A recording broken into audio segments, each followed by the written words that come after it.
Good evening and welcome to our COVID-19 update on Channels Television. I'm Millicent Nwaka. First, some of the highlights this hour. Today, Presidential Task Force confirms over 40 health workers positive for coronavirus, urges for more caution in handling cases. ECOWAS heads of government appeal for debt forgiveness for member countries following COVID-19 pandemic. And World Health Organization warns of unimaginable tragedy in care homes.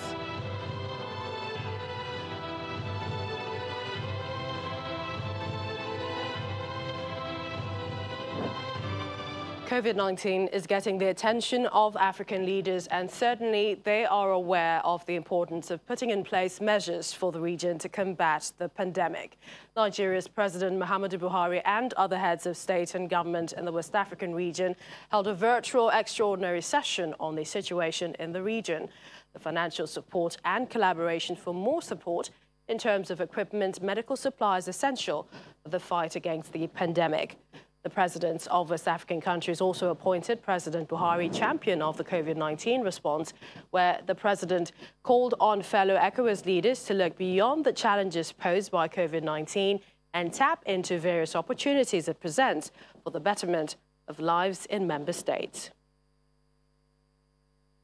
Also at the presidential villa today, another meeting was going on, but this time chaired by the Vice President, Professor Yemi Osinbajo. He met with 9 state governors via teleconferencing on ways of coordinating their plans to manage the pandemic. The virtual meeting was tweeted by the Vice President's spokesman, Mr. Laolu Akonde, who confirmed that the Secretary to the Government of the Federation, as well as the Finance and Health Ministers, were also in attendance. Some of the issues discussed included interstate border closure, better management of palliatives at the state level, training for medical personnel in the states, and expediting testing for COVID-19. Let's bring you figures from the Nigeria Center for Disease Control. NCDC have confirmed coronavirus cases in the country at 873. 197 patients have been discharged, 28 deaths recorded. A step-by-step breakdown of the cases show Lagos has 504, followed by Abuja, 119 cases, and Kano, third highest, with 73 cases. The bottom low with 1 cases each, we have Sokoto, Adamawa, Anambra, and Benue. Now, the Presidential Task Force, PTF, has been speaking on the progress made in the fight against COVID-19. Chairman of the committee and Secretary to the Government of the Federation, Mr. Boss Mustafa, appeals again to Nigerians to take the restriction orders seriously, appreciating the Sultan of Sokoto's recommendation of the Fatwa Committee on the suspension of obligatory religious activities during the Ramadan. Mr. Boss Mustafa also said that the proposal by the state governors on interstate lockdown is yet to be decided by the president. He also dismissed reports that the Nigeria Labour Congress is threatening an industrial action in the event of a lockdown extension. For the health minister, sadly, over 40 health workers have contracted the COVID-19 virus, and he warns that all health workers should be vigilant and maintain professionalism in attending to coronavirus patients. Today, NCDC laboratories have capacity to test 1,500 samples per day in 13 laboratories across the country. However, we are testing an average of about 600 samples per day because that is all the samples collected and sent for testing. Which means that there is a certain underutilization. And the factors implicated in the process may include surveillance, sample collection, and mode of transportation, which can be improved upon to increase operational efficiency. Especially challenging, as has been said here before, are persons who test positive but have mild or no symptoms, but they are infectious to others. These persons make up a good number of the cases we are handling in Nigeria, but they must nevertheless be referred to isolation and treatment centers with accredited infection prevention and control protocols. Failure to isolate such persons may constitute a risk, but also a risk to the individual himself, because his condition can change suddenly. I applaud all our health workers in the front lines of COVID-19 pandemic, and the government will continue to provide you with the necessary personal protective equipment. I urge you all to take the necessary precautions for your own safety. Please do not try to treat patients without using adequate PPE. This advice is necessary due to the number of health workers who are tested positive. There are over 40 now, or others who have had to be quarantined in the last two weeks due to exposure and are therefore not able to contribute to the health sector effort.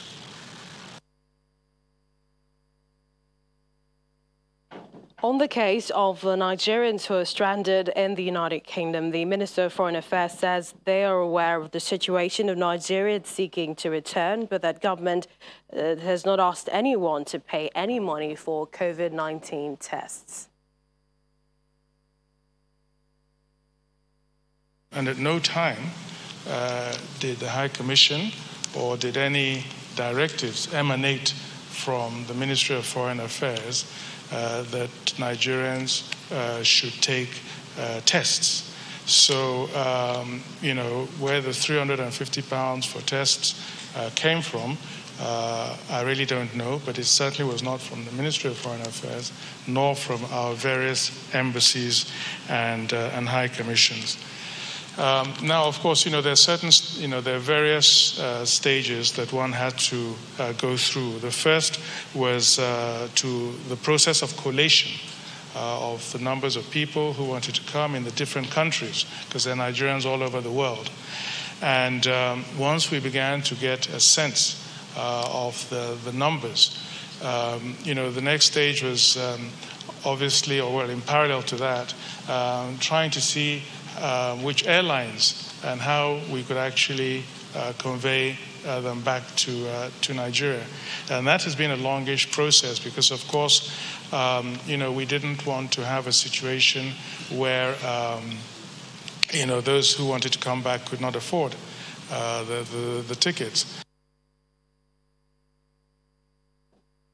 The chairman of the Diaspora Commission, Mrs. Abike Dabiri-Rewa, says the Lebanese government has arrested one Mr. Will Jero, who allegedly put up for sale a Nigerian lady by the name Busari Peace, calling it a heartwarming news. She gives big thanks to the Lebanese government for swinging into action immediately the incident occurred. Mr. Jero has been accused of marketing Miss Peace along with her Nigerian passport on a Facebook web page. He put a price ticket of $1,000 on a 30-year-old Ibadan, Oyo State indigent. Recently, there have been stories about an increase in alleged abuses and trafficking cases following lockdown measures imposed by various countries over the pandemic. The Lebanese government announced that the culprit will be prosecuted for alleged criminal sale of a young Nigerian girl, and Mrs. Dabiri-Rewa says the Nigerian government is interested in the case and will see it through. What we're about to show you is a situation at a market, two markets actually, in Lagos State, the Lekpo market and the Mile 12 market in Lagos State. And we're seeing traffic earlier seen today at the Mile 12 area, but it appears there is no social distancing measures to curbing the spread of COVID-19. The chairman of the market, Mr. Shehu Jibril, says it is difficult to observe social distancing at the markets, even though delivery methods have been introduced. We in the market, we have bring this initiative of taking food to various houses. That is online order. People will ask us to bring food for them, and we have been doing that severally in Lagos.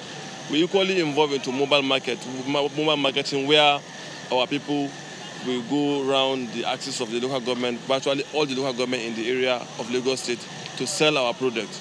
Even though we are facing challenges of hoodlums that will sometimes break the lorry, take some perishable items and what have you, we still continue doing what we are doing. We try our possible to ensure that we let people stay at home, but we don't have much logistics that will do that for. We have only just 2 vans that does that, and it's not enough. And at the same time, people still come to the market. I can tell you people come to the market in numbers to come and buy food. And in that aspect, we don't know what we can do about it. And states continue to adopt different approaches to stemming the spread of COVID-19 in order to increase COVID-19 testing capacity. Let's tell you what Kaduna government is doing. They've established the first COVID-19 testing center in the state capital. The Commissioner for Health, who made the disclosure at a news conference, says the testing center is located in a private laboratory and geared towards increasing testing capacity for COVID-19 in the state. In Kwara State, the government will soon commence the payment of 100 million naira to 20,000 commercial motorcycle riders in the state. The state governor also said that the package will be expanded to accommodate other artisans. Elsewhere, the Akwa Ibom state government says it will soon commence aggressive testing of its citizens and residents for COVID-19 as part of efforts to curtailing the spread of the pandemic.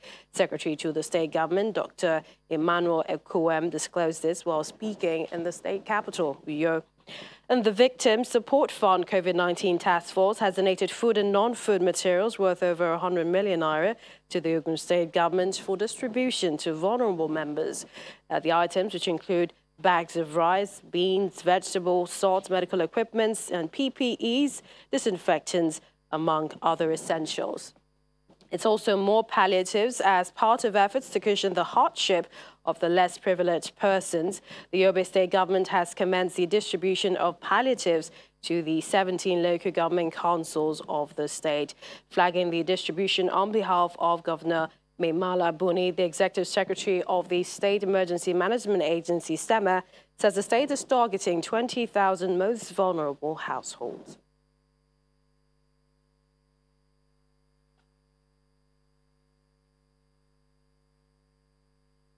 Joining us to dissect some of the issues arising from the pandemic is Dr. Ajoke Adewale. She's a public health physician. She joins us here in Lagos. Thank you for joining us on the program. Thank you for having me. Tell us about what's happening in Lagos and the strategies so far to curbing the pandemic. Lagos has a figure now at 504. The reason why we're having more testing, more people coming out positive in Lagos at the rate at which they are is because Lagos is testing more. So now what we have is several sampling centers all over the 20 local governments in Lagos State. Definitely, the numbers can remain the same because now we are detecting cases faster. So now there's a protocol. You're at home, you have a symptom, but you can still go out within your local government with definitely some protection and guidance so that you can get tested, so that your samples can get taken. So Lagos is doing a lot, and then we see, yesterday, I know that another isolation center was opened. So many efforts are in place to test and increase capacity for treatment. Does this give you fears, perhaps for other state governments who are not as rich as Lagos and their preparedness for the pandemic? Definitely. And I'm being modest when I say that they need to learn from Lagos, in the sense that it's not as if they do not know what to do, but since this is a novel disease, novel in Nigeria, novel in Lagos, with Lagos having a high number of cases, they should be taking cues as to what to do because, like I mentioned before on this program, the fact it's going to travel to all states. And then there should be a central harmonized system. Testing protocols, facilities for management and prevention should be shared with all states. There can be variations from states to state depending on the peculiarity, northerners, southerners, westerners, but all states should share the same protocols and share a concerted strategy towards curbing this disease so that they do not have a repeat or even worse of what is going on in Lagos. All right, Dr. Adewale, stay with us. We'll go on a short break now. When we return, we have more on COVID-19 in Nigeria. Join us again. Welcome back to the program. We've been talking about existing protocols in guarding against the spread of COVID-19. Our guest here in Lagos, Dr. Ajoke Adewale, is a public health physician. Thank you for your patience. Tell us more about refresher training courses, because the Minister of Health today said that that was very important, seeing as we're having a number over 40 health workers that have tested positive to the virus. Indeed, it's extremely important. What remains is the implementation. again, permit me to say that Lagos State has been doing a good job in that regard. I know of myself and a lot of my colleagues that have been getting trainings on how to identify, manage, triage, and handle cases of COVID. But we still have a long way to go. I mean, it's not just for doctors and it's not just for nurses. We need the guards, the cleaners, everybody in a health establishment to know about COVID, know about how to triage, how to, the prevention practices, and then also how to manage. Management definitely is from the top, the doctors, but at least how to separate and triage and handle cases. All right, let's talk more. This time, joining us via Skype from the United States, Dr. Dione Adora Ibekia, MD Bloomington, joins us from Illinois in the U.S. Thank you for joining us at this time. First, tell us about the impact of government steps to curbing the spread of the pandemic in the United States. Well, unfortunately, we had a late start. We saw what was going on around the world, and we didn't really start implementing measures for about 2 months. However, once we did start, we started to see flattening of the curve. What did we start? We started telling the public to stay at home, practice social distancing, washing their hands, and wearing masks in public. And even in cities like New York that have been the hottest spot in the world, we're seeing a flattening of the curve right now. So prevention is really the key. One thing that we still need to implement more is contact tracing. And that is something that they are actively trying to do right now in the United States. The UK is also talking about that, massive contact tracing, and talking about an app that's been developed as well to sort that out. But what's your observation about what we're doing in Nigeria, the level of our testing capacity, and perhaps the number of ventilators that we have?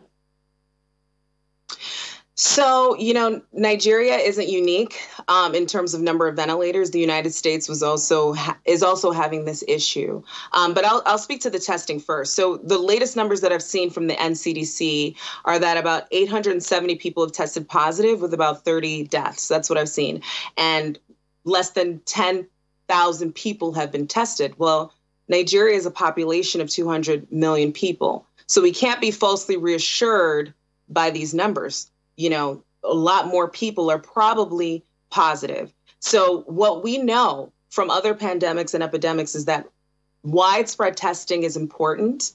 Contact tracing is important. So if the government needs to make that a high priority to help to flatten the curve in Nigeria.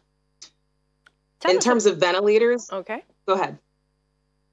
Well, I was just saying, because on the ventilators one, we've been told that we have a number of it, but they've also admitted to training capacity in such a short time to handling the ventilators. Well, there are only a few physicians that are well trained in using a ventilator. An anesthesiologist, which is my specialty, an ICU physician, and those are the main ones. So you want to prioritize putting those physicians on the front line for now and helping to educate the rest of the physicians who may need to be called into the ICUs.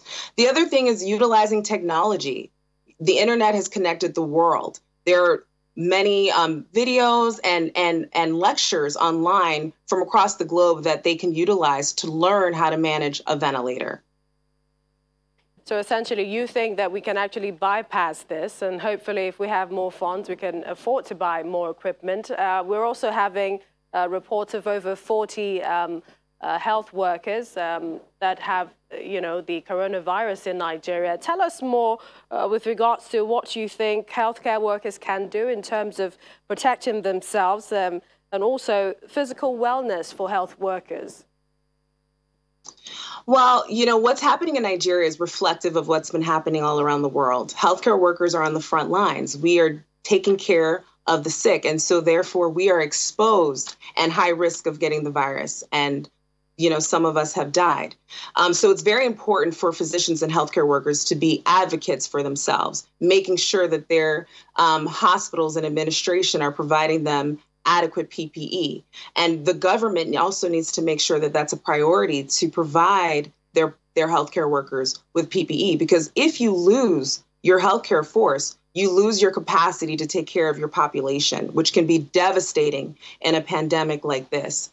In terms of wellness, I've been speaking a lot about that on my social media platform because we are on the front lines. We're anxious, we're scared. You know, if we get infected, we have the potential to infect our families. I have 2 children, I have a husband, I have parents who live with me. And every time I go into the hospital, I fear, you know, potentially passing it on. And that is, you know, what a lot of us are dealing with. On my page on social media at Dr. Adora, I have people talking about it. They've been sending me videos and telling me how they're coping with this crisis right now.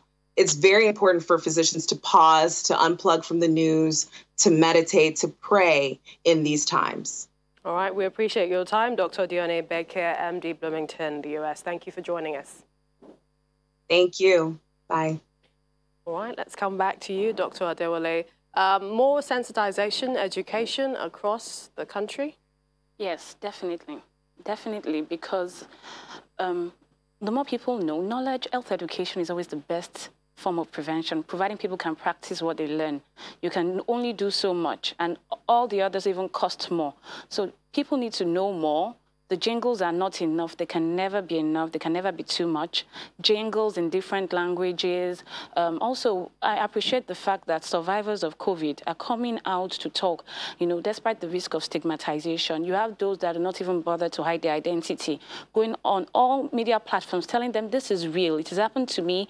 It is not a death sentence, but at the same time, you need to take the right precautions to make sure you do not have the disease. All right. Thank you, Dr. Ajoke Adewale, public health physician. Thank you for all you do. Continue to stay safe. Thank you. And the World Health Organization says that up to half of all coronavirus deaths across Europe have been in nursing homes, calling it an unimaginable tragedy. Speaking at a briefing in Denmark, a WHO Europe director says a deeply concerning picture is emerging of the impact of COVID-19 on long-term homes for the elderly, where care had often not notoriously neglected. Meanwhile, the UN agency says there is still a long way to go in the COVID-19 battle. COVID-19 has infected more than 2.6 million people and killed at least 183,000 worldwide. But the World Health Organization says this is just the beginning of the pandemic. Make no mistake. We have a long way to go. This virus will be with us for a long time. Keen into this thought is German Chancellor Angela Merkel, who says this is just the beginning and the country risks squandering gains it has made in slowing the spread if it reopens too quickly. Her comments came as the death toll in the country passed the 5,000 mark. Niemand hört es gerne. Elsewhere in Europe, Spain has seen a slight rise in fatalities, 440 in the past 24 hours, bringing the national toll to over 22,000. Another 4,635 infections have been reported. The US has seen more than 46,000 deaths and 842,000 infections, the most in the world. In other developments, China has announced it will donate an additional $30 million to the World Health Organization to support the global fight against COVID-19. The donation comes days after the U.S. suspended funding to the WHO for allegedly mismanaging the COVID-19 outbreak. Thank you very much. And finally, with no new cases in 7 days, the Vietnamese authorities have announced they will start easing the lockdown in most of the country from today. There have been only 268 confirmed infections and no deaths. The NCDC continues to work closely with states. You can find the latest national strategy to scaling up access to coronavirus disease testing in Nigeria and other public health advisory on coronavirus disease. The website comes alive with all the information and statistics that you need. Also, the World Health Organization has live updates each moment, regular updates about the spread of the pandemic. The website guides public health response at national and also subnational levels. That's our COVID-19 update at this time. Thank you for watching. Another update comes your way at 9 p.m. I'm Millicent Walker. Stay safe.